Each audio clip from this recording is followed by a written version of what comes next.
So Malcolm, we've had a few results so far. How are things looking? Well, it is still early days, obviously, and the results that we've had are from some of the smaller council areas in Scotland. But in those areas, as expected, probably no have done particularly well, and yes, haven't really been at the races in some of those places. What we're hearing at the moment is that the differential turnout is going to be the big thing. Where no are winning, it's in areas where turnout has been large, and so they're racking up large numbers. And in areas where the when the yes vote are prevailing, the turnout has been much lower. So Dundee and Glasgow in particular. So we're looking at a position where it's probably going to come down to the turnout, and it looks like yes haven't got the vote out. Early days so far, obviously, Malcolm, but let's just talk a bit for a moment about what would happen in the event of a yes vote. So after a yes vote, there's this period of negotiations. What are the big things that those negotiations are going to cover? Well, I think there's probably three things that the negotiations are probably going to be focused on. First of all is the currency. That's been a huge factor in the campaign, and whether there would be an agreement on a currency union between Scotland and the rest of the UK. So that would be certainly one thing that would take quite a long time to resolve. I think the second thing is the issue of nuclear weapons, the Trident submarines, and that might function as a quid pro quo in that kind of situation. There might be a period of time where the nuclear weapons would stay in Scotland, maybe as part of a deal in order to secure a currency union. And the third thing, which it doesn't involve the UK government particularly, would be Scotland's role with the European Union and negotiations on that score. So those three things are really what would possibly go beyond the kind of 18 months that the Yes campaign had suggested as a timetable. And of course, in the event of the no vote, we're not expecting no change either. So we know that the Prime Minister is going to be making a statement in the morning.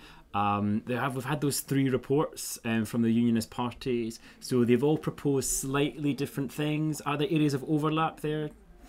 Yes, there are, but it's mostly in areas of tax policy and some welfare devolution that the three proposals tend to kind of have some agreement. But what's going to be really interesting is in the last couple of days we've seen some Conservative MPs particularly suggesting that there would be some resistance to devolving a huge whack of powers to Scotland, and so we might see a challenge to the Prime Minister, to the leaders of the two of the Labour Party and the Liberal Democrats as well, who've proposed these new powers for the Scottish Parliament, and of course the rest of the UK dimension as well. You know, if the Scottish Parliament gets more powers, what then happens to the Welsh Assembly? And the elephant in the room is, of course, the English question. What happens with governance in England?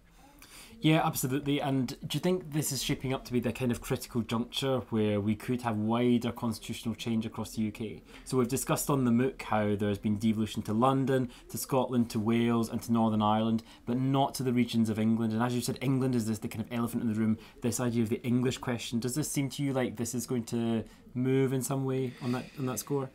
It's very difficult to answer that, I think, because we've seen a huge movement, a huge broad movement in Scotland for change, and that has been from both camps. For both those supporting a yes vote and a no vote have been keen to secure change, but that has been limited to Scotland. We've had this debate in Scotland for about 2-3 years, but it's very clear that Scotland wants change. What isn't clear is how much change the rest of the UK wants to see, and we have obviously in the last few days seen a lot of a love bomb from the rest of the UK to convince Scotland to stay, but we don't know how far that goes in terms of what powers would be allowed to come to Scotland. I'm talking as much about the population as politicians. So we have a situation where it might be a critical juncture. Certainly we've reached that stage in Scotland that more powers is definitely on the agenda, but what happens with the rest of the UK is an open question, I think. And I think the UK Parliament doesn't do change that dramatically, doesn't do it radically, and certainly doesn't do it very quickly. So what we're going to see is probably quite a long process as it tries to figure out what to do next. So I think we can probably conclude from that, what we can conclude from that basically is that in either result of the referendum is going to be followed by a period of negotiation. So either to negotiate the independence of Scotland or to negotiate between the unionist parties and perhaps intra-party tensions within the Conservative Party and the Labour Party as to how they merge these three reports about devolution, and also square it with the vow that has been made by the three main party leaders as well. So I think either way we're in for a period of negotiation. Malcolm, thanks again for sharing your thoughts with us. Yeah, no problem.